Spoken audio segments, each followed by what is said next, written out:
La Seine-Saint-Denis, malheureusement, a toujours eu pendant de nombreuses années une réputation, je dis pas marginale, mais où il se passait beaucoup de choses. C'est pas pour rien que, on constate sur les grands événements dans le monde aujourd'hui, depuis plusieurs années, que les leaders d'actes de terrorisme ou de délits très importants, voire de crimes, sont originaires de la Seine-Saint-Denis. Déjà, ça concourt à donner une image.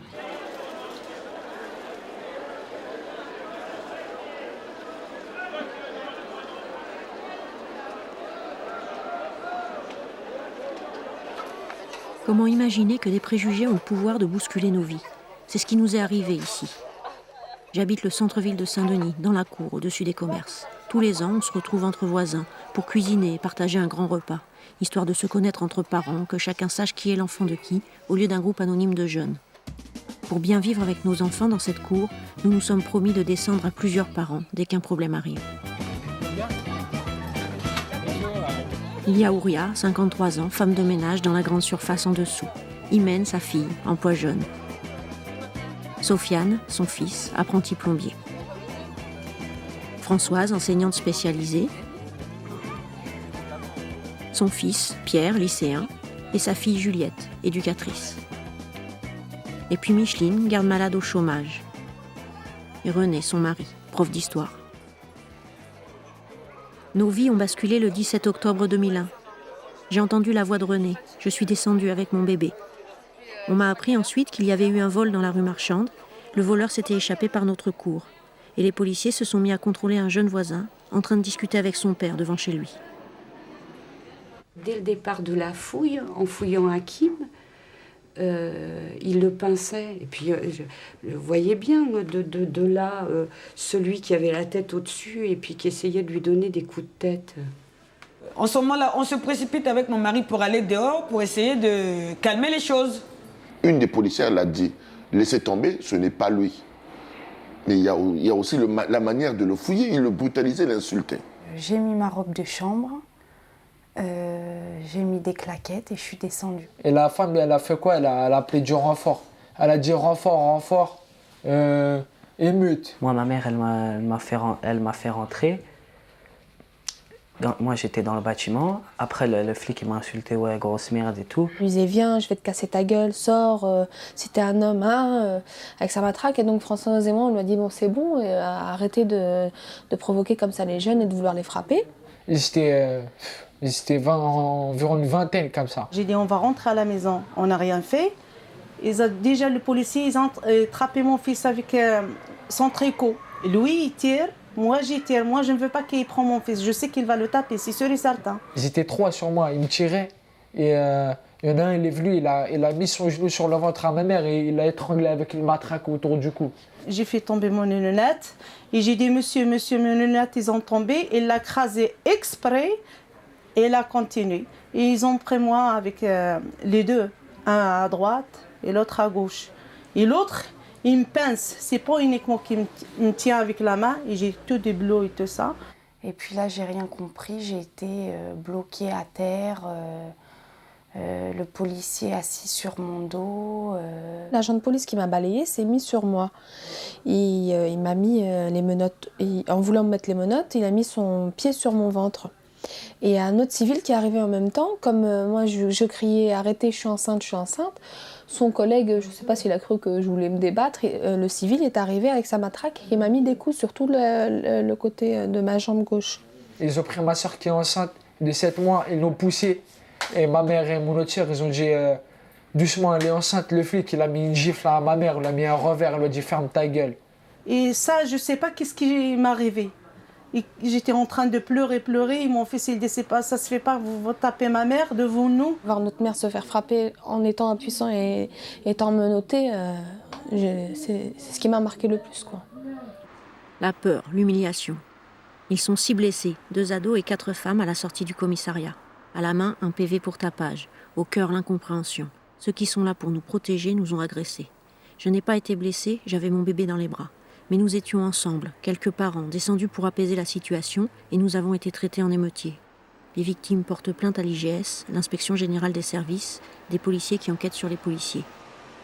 Une semaine après les violences, Pierre, 16 ans, est convoqué au commissariat.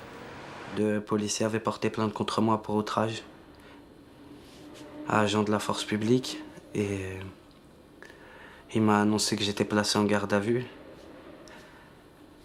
Donc ils m'ont emmené en bas, ils m'ont déshabillé, ils m'ont pris mes effets personnels, m'ont enlevé les lacets, m'ont déchiré les élastiques de mon pantalon. Quand ils m'ont lu la déposition des 2 flics, franchement, ça m'a surpris. Je savais pas qu'ils étaient allés aussi loin. Ils ont dit que j'avais dit un fils de pute, enculé de flic, bande de connards, on va vous niquer, on va vous faire la guerre. Déjà, c'est même ces insultes-là, c'est pas des insultes que je dis, de toute façon. C'est moi qui leur ai dit, je vous ai pas insulté de ça, je vous ai insulté de poulet, c'est tout. Pierre était témoin, il devient accusé. À son tour, René reçoit une convocation, le jour même où cet article paraît. Cette fois-ci, nous sommes plusieurs à l'accompagner et nous l'attendons avec sa femme Micheline. Ils m'ont posé la première question, qu'est-ce que vous entendez par... Pour vous, c'est quoi outrage? Pour moi, outrage, c'est insulte, je sais pas, comportement envers quelqu'un qui peut l'humilier, qui peut le vexer, qui peut lui faire mal. Mais vous savez qu'outrage, ça peut être aussi un regard, une manière d'être en face de quelqu'un. Donc c'est un tout. Et apparemment, vous êtes donc accusé d'outrage agent. On est resté pour savoir s'il allait être relâché ou pas. Mais dès qu'ils avaient signifié la garde à vue, on s'est dit, bon ben, comment on fait? Est-ce qu'on rentre ou pas? Ils m'ont mis en cellule. Et là, ça a été l'attente, quoi. En fait, je les voyais partir, fermer leur bureau, se rhabiller, partir. 20h30, personne. 21h, je commençais quand même un peu à stresser, quoi, parce que je pensais sortir le soir même.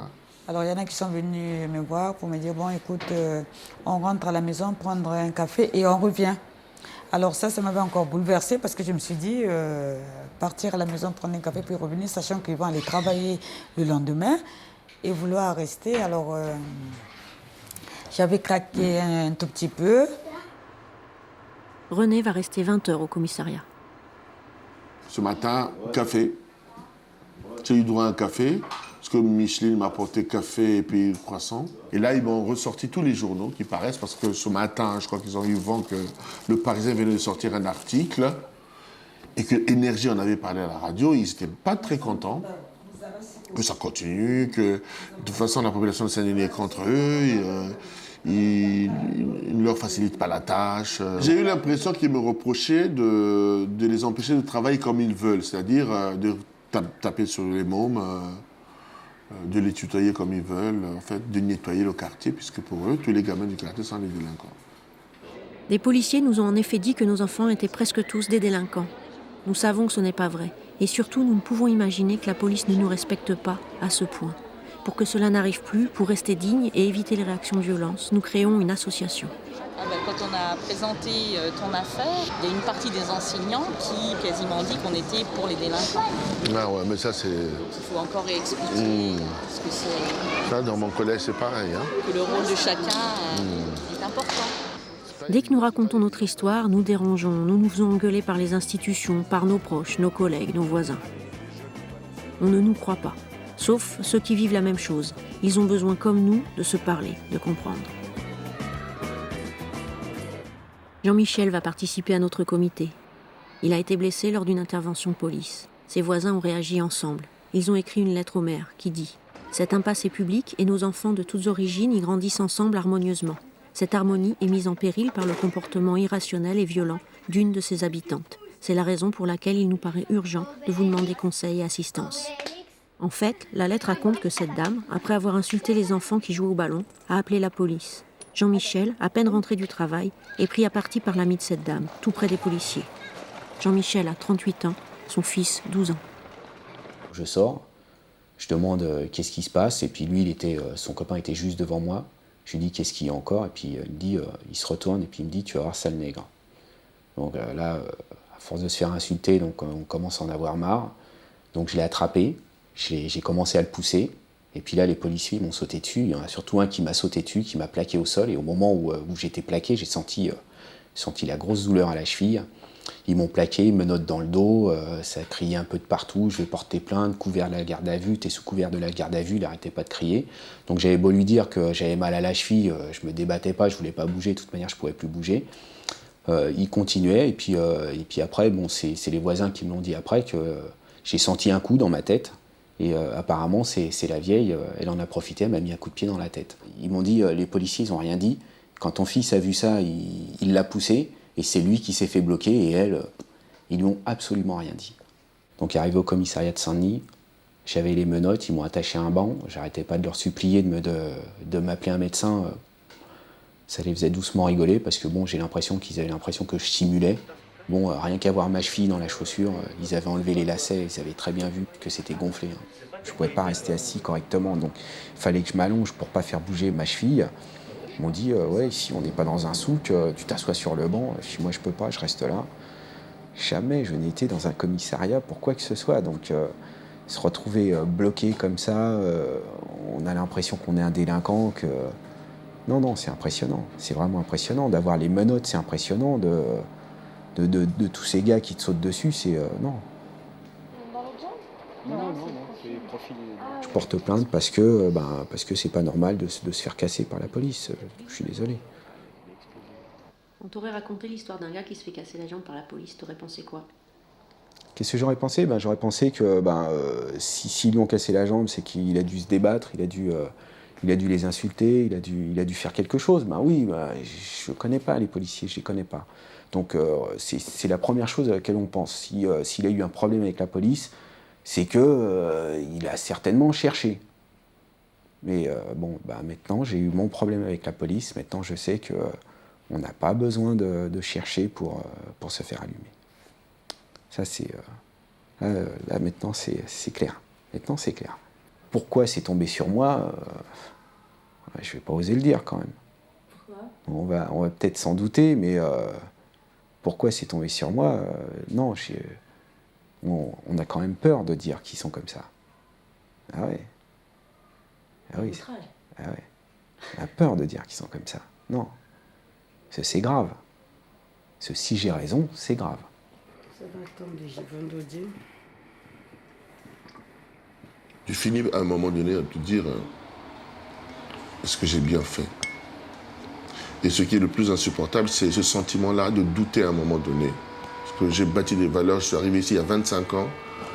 La démocratie, c'est pas quelque chose d'inné. Je veux dire que c'était un apprentissage, apprendre à être libre. René est accusé d'outrage depuis maintenant des mois. Pour la première fois, nous allons au tribunal de Bobigny, et c'est en accusé. J'ai beau faire l'effort de dire non, c'est pas vrai, je suis coupable, parce que tout le monde me le renvoie là, au visage. Ah là, tu as touché à la police, il faut pas. C'est ça qui est insupportable. Injuste.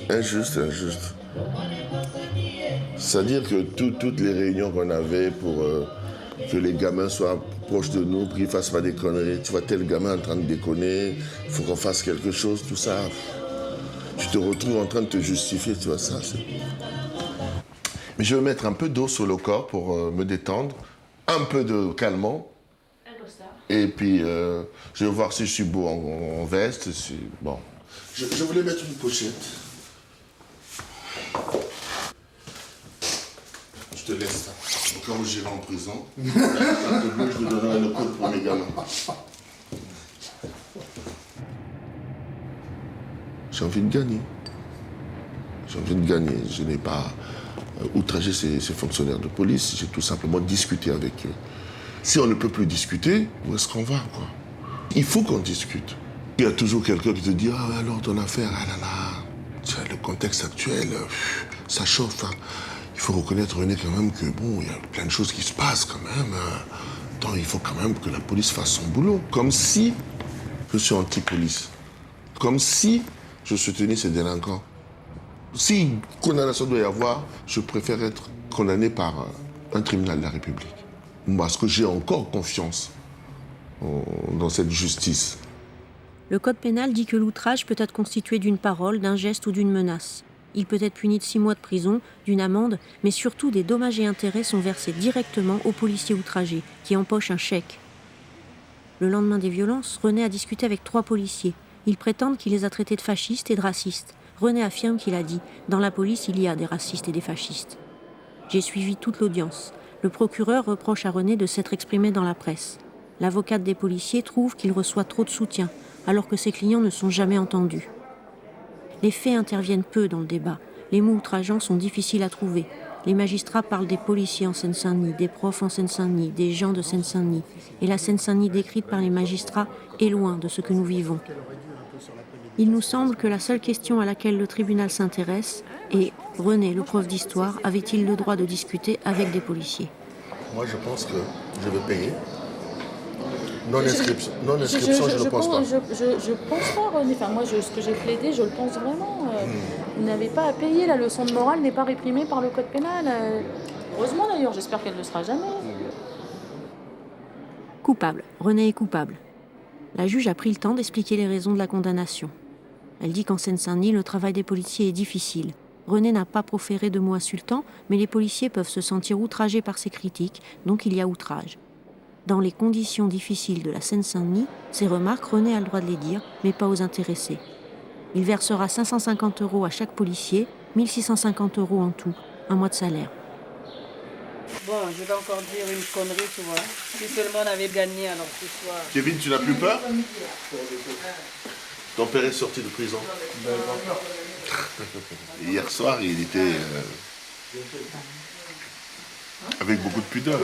Il reconnaît aussi que papa peut douter.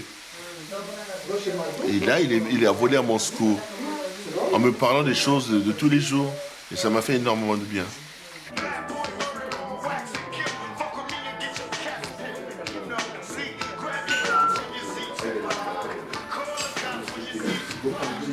Les propos sont un peu vifs. C'est mensonge par omission.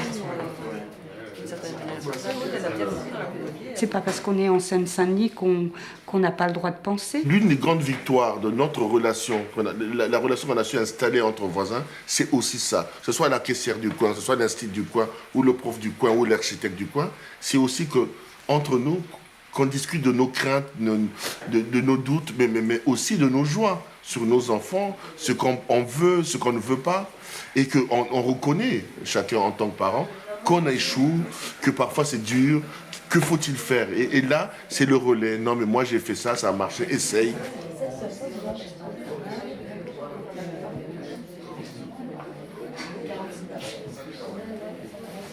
Tu n'étais pas inquiet hier? Je n'étais pas inquiet pour ça. On a discuté hier. On a discuté longuement. On n'a pas parlé de ton jugement. On a parlé d'autre chose. Toi et moi, c'est compris. Voilà.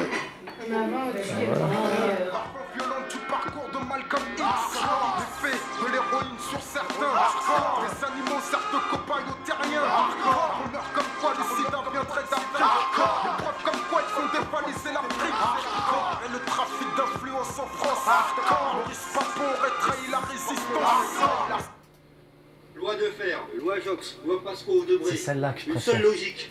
La chasse à l'immigré. Et n'oublie pas tous les décrets et circulaires.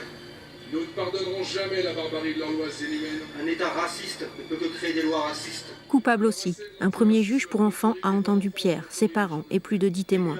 Il a proposé un non-lieu, considérant que Pierre n'a pas dit les insultes mentionnées sur le procès-verbal policier. Mais le procureur a demandé que Pierre soit jugé. Pierre s'était accusé lui-même d'avoir dit poulet. Il est condamné. Pendant le jugement, j'ai pensé que la juge était de mon côté parce qu'elle faisait des remarques aux flics. Mais en fait, à la fin, allez hop, 460 €. Monsieur, le 17 octobre 2001, à Saint-Denis, vous avez outragé les fonctionnaires de police. Le tribunal pour enfants de Bobigny vous a condamné à verser à chaque fonctionnaire de police la somme de 231 €, 1 € à titre de dommages et intérêts, plus 230 € au titre de l'article 475-1 du Code de procédure pénale. C'est...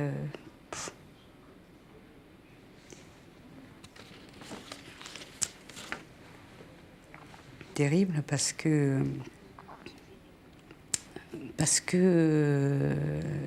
je peux toujours pas accepter. C'est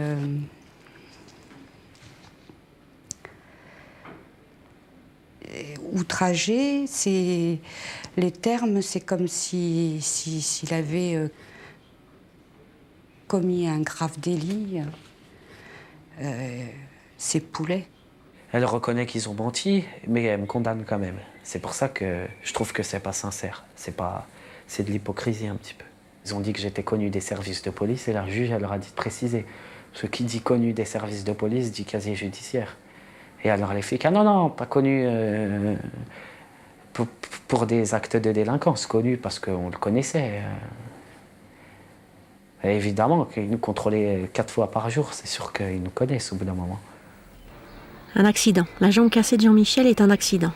Sa plainte contre X a été classée sans suite, très vite. Il s'est alors porté partie civile pour que l'affaire soit instruite quand même. 2 mois après les faits, Jean-Michel apprend qu'il est accusé de rébellion envers les policiers et de violence sur l'homme qui aurait tenu des propos racistes. J'ai fait un petit masque au fromage ce matin. Pour paraître moins type négroïde. De type négroïde, c'est ce qui est écrit dans le procès-verbal policier. Jean-Michel passe donc au tribunal en accusé. Il ne sera pas jugé ce jour-là. La juge accepte de renvoyer l'affaire. Elle accorde du temps pour que l'instruction de la plainte déposée par Jean-Michel soit jointe au dossier. Mais lorsqu'il s'est fait casser la jambe, Jean-Michel avait entendu un homme le traiter de sale nègre. Nous découvrons que ce dernier réclame 1 500 € de dommages et intérêts. Alors, C'est mortel quand même. Surtout quand j'ai entendu, ouais, je veux bien le renvoi. Bon, on comprend qu'il y a eu un renvoi, c'est pour que je puisse me défendre d'une certaine façon. Mais le fait qu'il demande des dommages et intérêts, c'est incroyable. On a ce qu'on voulait. Renvoi. On a ce qu'on voulait. C'est vrai. On aurait pu. Ah ben voilà, jusqu'à la prochaine fois. Il m'insulte, je le pousse, je me fais allumer. Tu vois, plus de 4 mois d'arrêt. Et puis c'est moi en plus qui vais... Excuse-moi d'avoir été noir, je vais te filer de l'argent, je suis désolé, c'est un peu ça, tu vois, moi je le vois comme ça. Je me fais casser la gueule et en plus je lui donne des ronds. À force d'être montré du doigt comme le coupable, comme l'auteur de violence, etc. Après, à la fin, tu te demandes si vraiment c'est toi la victime. Toi, tu es là pour des violences, point. Violence, rébellion. C'est là-dessus que tu dois faire attention, parce que le sentiment d'être coupable, il va te poursuivre tant qu'on n'aura pas jugé. Hein. Donc il faudra peut-être que tu te blindes par rapport à ça. Parce que nous, on est un peu passé par là. 2 ans, je crois. Nous, ça a pris 1 an et demi. Et je te dis que c'est... pas fini encore. Même jusqu'à présent, à chaque fois la dernière fois que j'ai fait le chèque, les 3 chèques, là, tu as ce sentiment coupable puisque tu payes.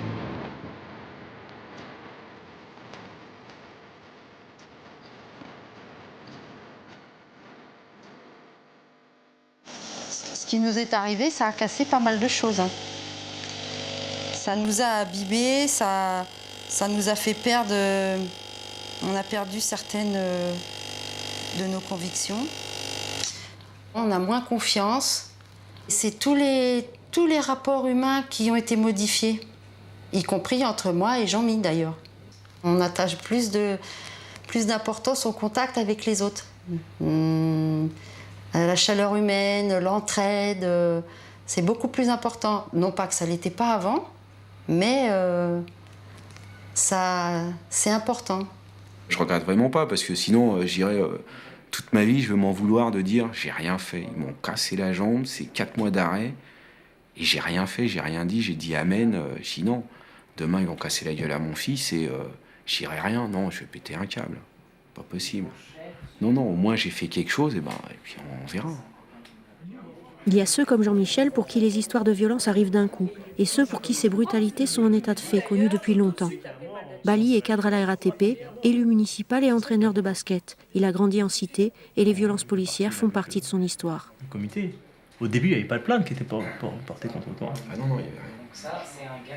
Non, parce qu'au début, ils étaient sûrs que... je dirais, le petit Blacos, il va rien dire. On est à Saint-Denis, hein, c'est clair. Je suis sûr que je ne suis pas le seul à qui qu'ils ont allumé. la façon qu'ils m'ont allumé, peut-être pas une jambe cassée ou quoi que ce soit, mais je suis sûr que je suis pas le seul à avoir pris une baffe et que le mec n'ait rien dit. Moi, je veux te dire, j'ai l'impression que je suis dans Quichotte, là.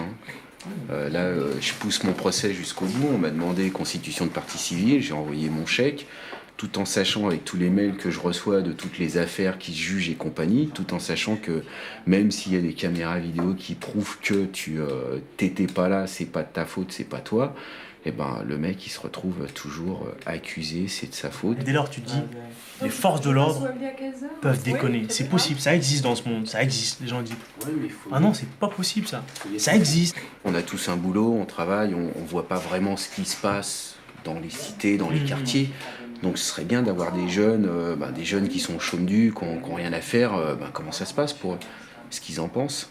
Pour avoir rencontré un certain nombre de jeunes ou même de personnes, je veux dire, je suis des quartiers aussi, hein, la majorité considère que ce qui leur arrive au niveau des forces de l'ordre, c'est normal. Ça s'inscrit dans une logique normale. C'est comme si c'est des gens qui ont été formatés du cerveau en considérant qu'on peut les frapper, on peut les insulter, on peut les humilier, c'est normal pour eux. Aujourd'hui, on en est à demander à ce que, effectivement, les forces de l'ordre interviennent de manière un peu cohérente quand ils arrivent dans nos quartiers à nous. Je dis bien dans nos quartiers parce que ça se passerait à Neuilly, ça serait complètement différent, je crois. Ce qui est marrant, c'est que tu dis les forces de l'ordre. Oui. Je me rappelle qu'à une époque, on disait les gardiens de la paix. Voilà. Tu vois, c'est malheureux de dire les forces de l'ordre parce que quand on voit la police, ils sont là pour la force. La force contre des gens comme nous. Jusqu'où peut-elle aller? L'histoire d'Hakim va nous l'apprendre. Hakim est gardien de nuit, il rentrait chez lui. Il a grillé un feu en état d'ébriété. Isabelle, sa femme, a vu ce que lui ont fait les policiers. Le lendemain, elle est venue nous voir. T'es là, tu regardes la scène, tu vois ce qui se passe et puis tu te dis non, c'est pas possible, ça se passe pas, ça peut pas se passer. T'as quand même affaire à des agents, je veux dire, c'est des représentants de l'ordre qui sont là et ils sont là et puis ils violent la loi suprême en fait, c'est ça. Quand j'étais par terre, quand ils me frappaient, ils me tapaient, je leur disais d'arrêter, je leur disais arrêtez, je les supplie pour qu'ils arrêtent. Ils voulaient pas s'arrêter. Voilà, là c'est au temps normal et là c'est... J'ai 2 enfants, je pense à mes enfants, j'évite les problèmes, je travaille, je fais un boulot pas facile, je travaille la nuit pour toucher 7000 balles par mois et je me contente de peu et eux ils viennent, ils me rendent dingue comme ça, ils me frappent comme ça. Ça c'est des coups de rangers parce que j'étais par terre, ils m'ont frappé par terre, ils m'ont chiffonné. Des coups de matraque, ils me les ont mis au niveau des côtes. Hein. Ils croient que j'avais un casque ou quoi, ils me mettaient des coups de matraque comme si ils tapaient dans une boule en fer. Et que heureusement j'ai la tête solide. Et heureusement, ils m'ont pas fracassé la boîte crânienne. Et oh, je suis pas de la ferraille, moi. J'ai volé personne, j'ai tué personne. Je revenais du boulot pour aller manger et pour repartir au travail. Si je dois me faire opérer de l'œil, je pourrais plus rien faire. Heureusement qu'elles étaient là, parce qu'ils m'auraient tué. Un coup de plus, j'aurais pris un coup de plus au niveau du front, je serais mort. C'est ce qu'il m'a dit le médecin à Salpêtrière. C'est lui en fait qui l'a rentré après de force dans la voiture et qui lui a mis le coup de coude et qui a continué à le frapper dans la voiture. Parce qu'il était allongé sur la plage arrière, il est carrément monté dessus, tu sais, sur son torse en fait avec les genoux. Et c'est là qu'il a continué à le frapper. Bon, là, c'est là que j'ai commencé à crier et lui dire d'arrêter parce que moi j'ai vu le moment où de toute manière je ne voyais même plus bouger. Même dans la photo. Et quand il s'est retourné, mais il bavait. Il bavait, les yeux complètement exorbités, tu sais, et là, il m'a fait peur. Là, il m'a fait hyper peur. Je ferme mon véhicule, ils arrivent à m'apporter. Moi, je croyais qu'ils allaient me demander les papiers. Je me suis dit, bon, peut-être c'est un contrôle. En fin de compte, il y en a un qui vient parmi eux, il m'attrape par là, comme ça. Il m'attrape, il se met à me secouer. Je lui dis, mais arrêtez. Et son copain, il m'a balayé par derrière, ils se sont mis à me tabasser. Et soi-disant, ils veulent faire croire que moi, j'ai voulu les frapper ou quoi que ce soit. Et je vais pas m'amuser à frapper un policier. Je vais porter plainte et je vais me défendre. De toute façon, on est en France. Hein. Hakim a entre autres le globe oculaire cassé. Lorsque les policiers l'ont laissé à l'hôpital, ils lui ont donné ce papier qui le convoque officiellement au commissariat. Il va falloir attendre. Hakim va rester 10 jours à l'hôpital. À sa sortie, il se rend à sa convocation. Le comité, des élus et sa femme Isabelle vont écouter la version du commissaire pendant qu'Hakim est mis en garde à vue. C'est le pot de terre contre le pot de fer parce qu'eux, ils vont charger. Ils vont pas se gêner, ils vont charger. Oui, non, mais il est tombé sur la joue, donc ouais. L'autre, il s'est pris des coups de pompe, des coups de matraque, ils l'ont massacré. Il est tombé. Ce matin, j'ai halluciné, Tu vois, l'entendre parler, c'est normal, c'est un type hyper violent. Et bon, dans le 93, les arrestations, elles sont musclées, c'est comme ça. T'es dans le 9-3. habitués à entendre parler, c'est justifiable. Ce ne sont pas la faute des policiers, c'est la faute des gens de Saint-Denis, parce qu'à Saint-Denis, il y a de la délinquance, donc c'est pas la faute des policiers. Ils étaient en état de légitime défense en fin de compte. Ouais, c'est un peu moi ça. j'ai vu de quoi ils étaient capables. Rien ne m'étonne. Rien ne m'étonne. Ils peuvent dire ce qu'ils veulent. Je sais de quoi ils sont capables, je les ai vus. Dès qu'ils ont fait une erreur, c'est ou un outrage ou une rébellion. Ah ouais, mais ça va, c'est quand? La garde à vue d'Hakim ne va durer que le temps de la confrontation.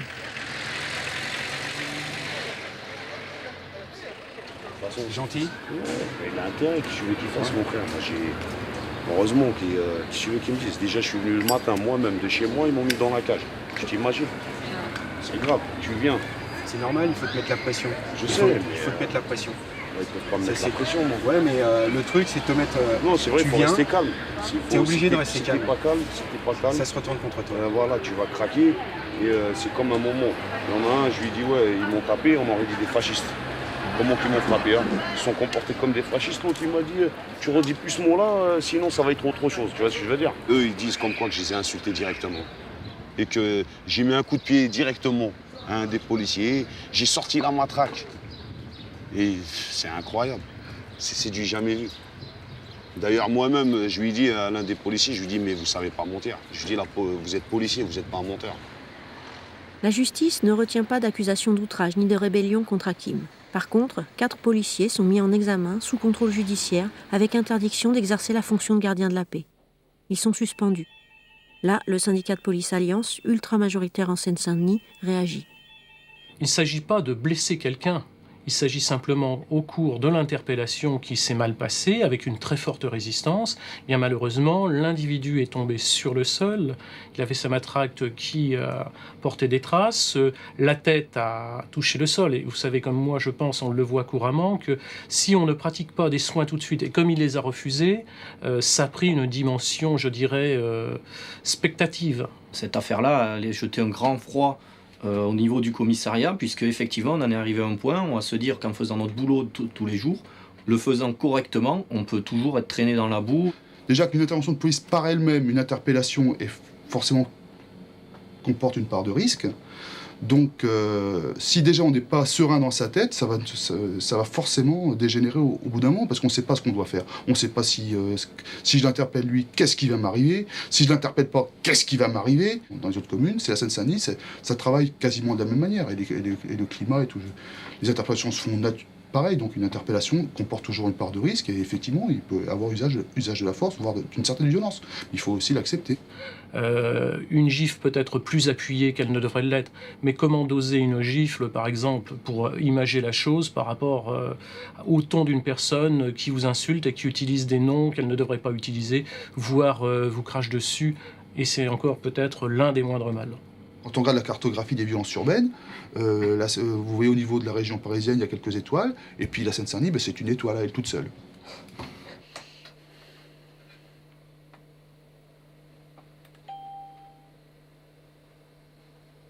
La banlieue est dangereuse, ouais. Je le savais pas, pourtant ça fait... j'ai toujours vécu en banlieue. Hein.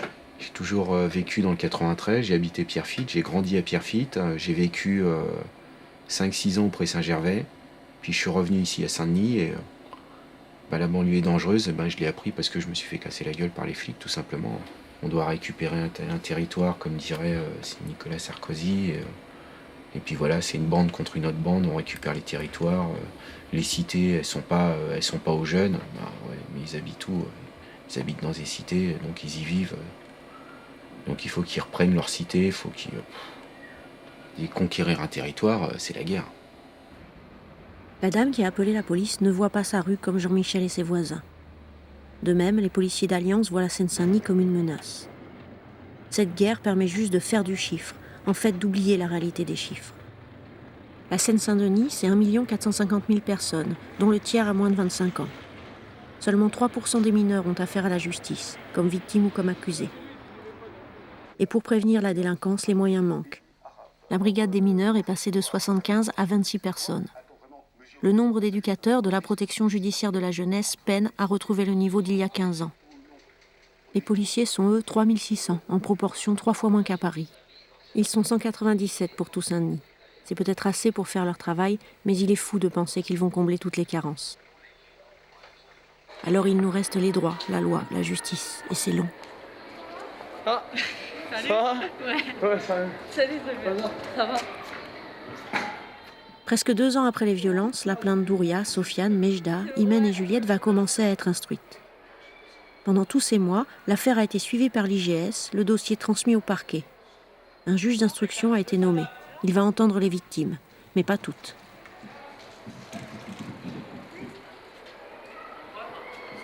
Quand je suis partie à la poste, ils m'ont remis une lettre. Ça venait du tribunal de Bobigny. Et quand j'ai lu la lettre, moi et ma sœur, on est irrecevables aux yeux du procureur. Donc je pense pas qu'on va passer devant le juge. Je trouve que ça se fait pas. On s'est fait frapper pour rien du tout et en fin de compte, le procureur ne veut même pas nous recevoir. Voilà. C'est ça pour toi, irrecevable, c'est... Irrecevable, c'est que pour moi, on s'est jamais fait frapper et que c'est nous qui avons tort, quoi. Tu conduis? Non, j'ai pas conduit, ça fait... On est plus libre parce qu'on n'a même pas... Si on a le malheur de mal regarder un policier, c'est outrage. L'égalité, elle n'est pas parfaite puisque sur 6 victimes, il y en a 4 qui sont recevables et 2 qui ne sont pas recevables, donc il n'y a pas d'égalité. Et la fraternité. Bon, heureusement qu'il y a quand même la fraternité, parce que s'il n'y aurait pas eu tous les amis qui étaient derrière nous quand ça nous est arrivé, je crois qu'on aurait pété un câble. Si jamais à la fin il y a une défaite et que le verdict n'est pas celui auquel on s'attend, pour moi ce ne sera pas réellement une défaite. Parce que on a cassé le mur qu'il y avait auparavant du silence. Le silence, on l'a cassé. Tout c'est devenu un flagrant délit pour eux. Contrairement à ses 2 sœurs, Sofiane et sa mère Ouria vont être reçues par la juge dans quelques jours. Comme je parle de ce problème, on dirait qu'il m'est arrivé ça qu'aujourd'hui. J'arrive pas à l'oublier. Et des fois, je tourne dans mon lit, j'arrive pas à dormir et je dis pourquoi il m'est arrivé à moi. Et pourtant, on n'est pas c'est-à-dire on n'a rien fait. C'est toi qui vas dire ce qu'on t'a fait, alors que jusqu'à présent, on ne nous l'a pas demandé, ça. On nous a toujours dit que c'était notre faute. On a besoin de la police, on a besoin de la sécurité. Mais c'est pas comme ça. Ils ont fait comme des esclaves, c'est-à-dire, comme je le vois, cette policier qui m'a giflé comme ça. Et lui, il me regarde en plus, et moi, je le regarde. Parce que ça, je trouve... Je dis, tiens, c'est quelqu'un de l'État. Et moi, je suis normale. Et moi, j'arrive pas à faire ça. Qu'est-ce qu'il a fait, le policier à moi? Je peux pas le faire, moi. Non. De l'autre personne, je peux pas. Le monsieur, il m'a donné un gifle comme ça. Je sais pas qu'est-ce qui m'est arrivé. Et mes enfants, ils sont en train de pleurer. Il dit, voilà, vous tapez ma mère et nous, on regarde.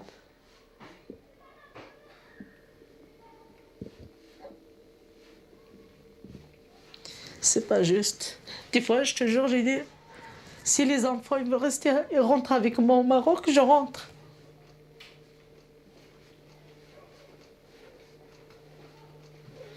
On paye le loyer comme tout le monde, on paye les impôts comme tout le monde, et à la fin... Et nous, Ouria, où est-ce qu'on va aller? Je sais pas où est-ce qu'on va y aller. On est de rester ici, et puis... parce qu'on ne peut pas l'accepter. En plus, les policiers, tout le temps, ils sont là. Hein? Ça ne change rien. Hein? Malgré, il va se passer ce jugement et tout ça, et j'ai peur encore, elle va chercher les jeunes, parce qu'on a posé plainte. En 2003, on attend toujours. On se dit, on attend. On se défend contre qui? Contre la loi, contre la police. Ça changera rien. Ils font ce qu'ils veulent. Ouais, mais il faut bien faire quelque chose. Ouais, on fait, mais voilà, quoi, en sachant que ça ne changera rien. On espère, mais c'est quoi d'espérer? Bon, c'est vrai qu'il y a de la solidarité et tout, mais c'est bien. Entre voisins et tout, c'est bien, il y a des réunions, ça se passe bien et tout, mais... Il faut voir maintenant. Ah, avec eux, hein, ils sont bien plus solidaires et bien plus forts que nous. La sœur de Pierre, Juliette, était descendue en robe de chambre. Elle a été battue. Un homme en uniforme a califourchon sur elle. Elle passe un scanner tous les 6 mois. Mais plus que la blessure physique, les gestes et les mots obscènes du policier restent gravés dans son esprit. Un cauchemar qui ne se raconte pas, même 2 ans après. J'y arrive pas. J'y arrive pas. Je sais pas, c'est peut-être trop dur et puis c'est un petit peu salissant quand même quand on nous insulte, mais c'est des insultes. Même moi, je me suis jamais fait insulter comme ça et c'est vraiment salissant.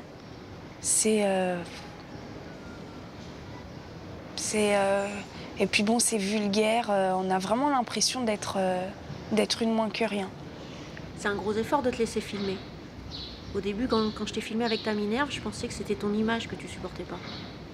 Mais en fait, c'est quoi que tu supportes pas quand tu vois cette image-là? C'est déjà m'imaginer ce que pensent les autres. S'ils se disent oui, oh, elle en rajoute pas, ou non, c'est pas possible qu'il se soit passé quelque chose comme ça. C'est toujours les mêmes questions. Oui, mais pourquoi t'es descendu? Mais t'as bien dû leur dire quelque chose quand même. C'est pas possible qu'on te tape pour rien. Alors que bon, j'estime que j'ai rien fait. Et affronter le regard des autres, c'est difficile. Parce qu'en fait, il faut se justifier. Il faut que ça soit instruit. Même pour nous tous à la maison. Pour Pierre, qui se sent coupable de ce qui est arrivé à sa sœur et qui pense qu'il ne l'a pas protégée. Et que c'est la reconnaissance de ce qui lui est arrivé et que c'est pas lui qui est pour quelque chose.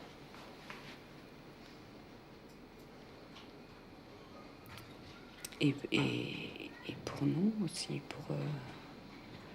pour moi en tout cas,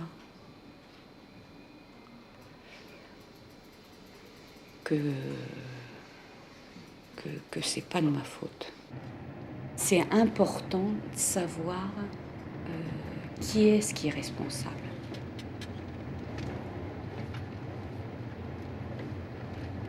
Il faut pouvoir se libérer parce qu'il y avait des choses vraiment où j'arrivais vraiment pas à en parler. Là, je commence quand même à en parler à ma mère. Puis après, je me suis dit, bon, peut-être le jour du jugement où là, je vais peut-être me libérer de tout ce qui s'est passé. Mais eux, ils nient tout.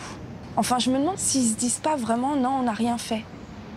S'ils se rendent compte, je sais pas.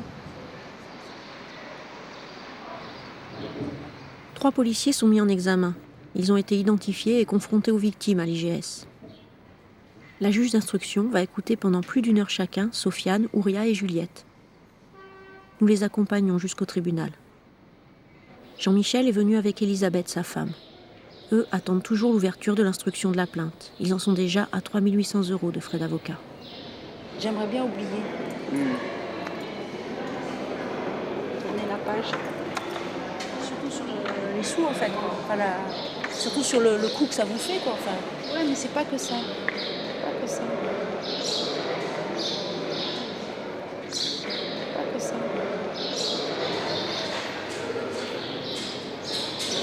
Ils n'ont pas une profession facile, hein. On était toujours là à les défendre, nous, en plus, les policiers. On disait toujours il n'y a pas de fumée sans feu, gna gna gna. Mais en fait, si, il y a de la fumée sans feu. Si. Peut-être qu'un jour ou l'autre, ils arrêteront. Mais si personne ne dit rien.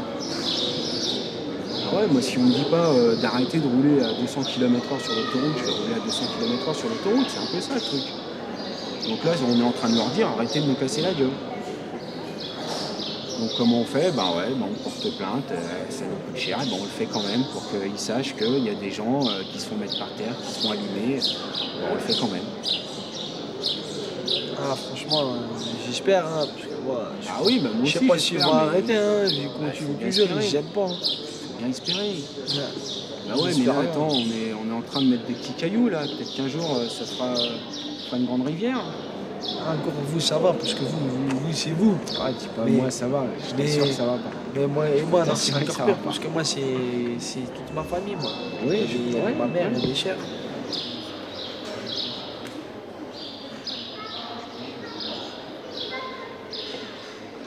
Je pensais que ça allait être plus dur, j'angoissais et tout. Et en fait, c'est pas que c'est dur, enfin si c'est dur, mais ça soulage. Elle parlait à sa greffière et elle lui disait ce qu'il fallait qu'elle note. Et elle disait... elle a dit qu'on m'avait dit des grossièretés, mais elle n'a pas dit... tu vois, elle n'est pas allée au fond. Elle n'a pas marqué les... Elle n'a pas marqué les grossièretés. Mais après, on verra.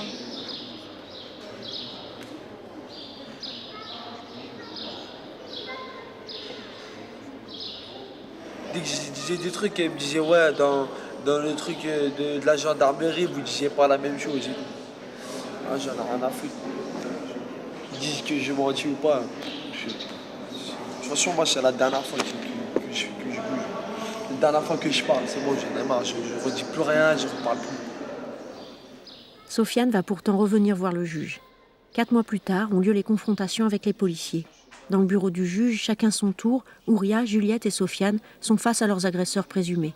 Et même là, ils ont le sentiment que ce sont eux, et non les policiers, qui sont mis en position d'accusés. Au retour du tribunal, Sofiane n'est plus le seul à douter. Ce matin, maman, ils m'ont fait perdre les pédales pour une histoire de tenue. À la fin, je ne savais plus. Alors que la tenue, c'est pas fondamental, je veux dire, dans cette histoire. C'est même pas l'avocat des accusés qui te triture, c'est la juge. Donc c'est encore plus déstabilisant quand même, parce que la partie adverse, c'est normal. Je veux dire, elle représente quand même, elle défend des gens, donc c'est normal qu'elle... Mais là, c'est la juge qui te déstabilise, donc c'est encore, tu te poses encore plus de questions. Ça te fait encore plus réfléchir. De toute façon, on verra bien. Hein. Bon, dans 3-4 ans, on verra bien. Si le discours, alors si on fonctionne comme ça, si le discours c'est de toute façon c'est jugé, donc on n'a plus rien à faire. Mais non, on continue. C'est pas la et peine après, de... le jour du jugement, ben, s'il n'y a rien, ben, il faut faire justice soi-même. Hein. C'est pas compliqué. Comment? Qu'est-ce que c'est justice soi-même? Il faut faire justice soi-même. Alors ça veut dire que nous on va créer un tribunal. Ah, moi franchement je peux pas leur laisser non c'est pas ça. Moi je peux pas les laisser faire comme ça. Tu vas faire. Est-ce que tu verras ce que agresser? Mais non, mais on te demande pas, tu verras, un témoignage de ta virilité. Qu'est-ce que toi tu vas faire? Ben, tu verras bien ce qui va arriver. Oui, ben je verrai bien. Ça va parler pour rien, tu verras bien. Non, mais je ne parle pas pour rien déjà. Tu verras, je comprends pas. Moi, où est-ce qu'elle est ton action? Moi, je comprends pas. C'est ce que tu appelles la justice, toi, au bout? T'as raison. D'accord, j'ai raison. Vas-y, c'est bon, arrête de parler avec moi. Qu'est-ce qu'on va faire? La même chose, c'est tout. Non, mais c'est bien parce que tu vois, tu vas faire du règlement de compte dont voilà, tu parles. Voilà. On a réutilisé les moyens normaux et ben, si ça marche pas, il faut règlement de compte et puis voilà. Donc après c'est bien parce que toi tu vas te faire écrouer puis tu seras en prison pour ce qu'ils ont fait. Donc c'est bien. Donc bon bah toi t'auras foutu une partie de ta vie en l'air. Et puis eux, ils seront bien contents. Va te retrouver dans une cellule de 3 mètres carrés avec 4 mecs avec toi. Va pendant ne serait-ce que 4 jours. Bah, tu vas voir, fais un stage comme ça et tu réfléchiras à 2 fois au lieu de parler pour dire n'importe quoi. Parce que la prison, tu te roules pas les pouces et puis tu regardes pas Canal Sat. Hein. Ça se passe pas comme ça. Hein. C'est pas vrai ça. Hein. Parce que dans les prisons, c'est pire, hein. C'est la loi du plus fort. Hein. Tu te fais écraser, t'es une merde, et bah tant pis pour toi. Hein.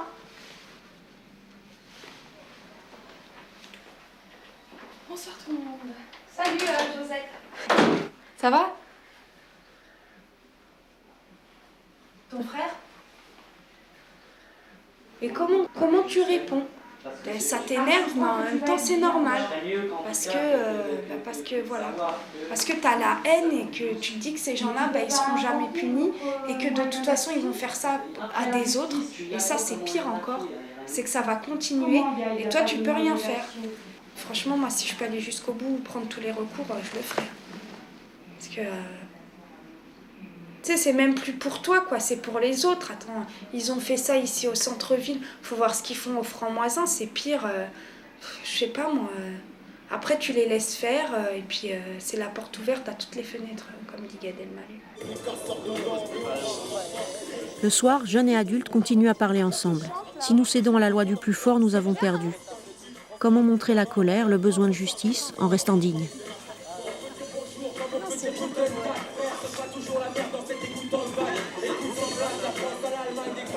franchement, cette confrontation, elle m'a donné beaucoup de choses. Maintenant, je sais qu'on ne peut rien faire contre la justice. Quand les gens ils portent plainte, acquittement, relax, que des non-lieux. Mais tu sais pourquoi? Comme ça. Tu sais pourquoi? Parce qu'il y a, moi, à mon sens, il n'y a pas une culture aujourd'hui dans la société qui permet de prendre ça en considération. Non, c'est qui vrai, prend si pas en tout le monde considération. se met à porter Mais plainte c'est à ça le chaque problème. fois, Mais c'est c'est vrai, ça ça le problème. changerait. La justice, ça servira à quoi? Ça va servir à quoi si tu... Ça va ouais, tu vas venir le lendemain, tu auras un œil comme ça, tu vas porter plainte. Attends, arrête. Sofiane, Des écoute-moi, plaintes, j'en ai porté 70, jamais.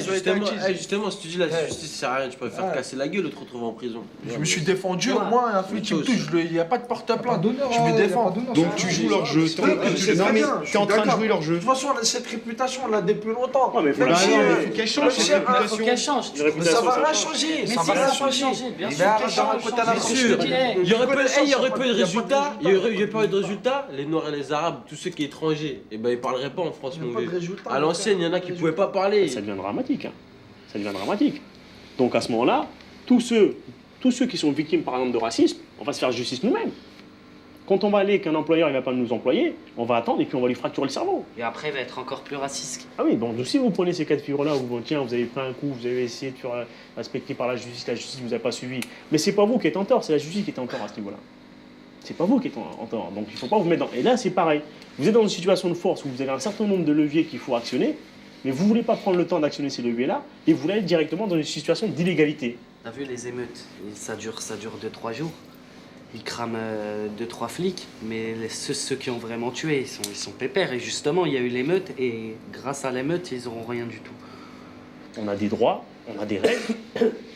Appliquons-les, je veux dire, appliquons-les. Après, on est là à toujours dire les jeunes de banlieue, on n'est pas plus bêtes que les autres jeunes. Combattre, je veux dire, sur des droits, c'est pas un sujet noble, ça. Mais ça, le seul problème, c'est que quelqu'un d'autre ne peut pas le faire à notre place. L'objectif, c'est de savoir, est-ce qu'on veut être crédible ou pas? Si on veut être crédible, il faut qu'on y mette l'art et la manière pour être crédible. Pour que les gens comprennent que voilà, on n'est pas des abrutis, on n'est pas des gens qui aimeraient que prendre des coups sur la tête. Tu vois ce que je veux dire? Voilà. Ah ouais. Alors dire ce qu'ils veulent. Le ministère de l'Intérieur a réintégré dans des bureaux de Seine-Saint-Denis les 4 policiers mis en examen dans l'affaire d'Hakim. Lui n'a pas pu reprendre son emploi de vigile. Jean-Michel n'a pas été condamné pour rébellion, mais sa plainte pour violence et propos racistes a été classée sans suite. Moi j'ai monté les marches là. T'as décidé ça? En centre-ville, des contrôles se font maintenant, flashball au point. Doucement, Bilal, tu vas tomber après. À notre connaissance, 18 policiers du commissariat de Saint-Denis sont mis en examen pour vol, viol ou violence. Aucun n'a encore été jugé.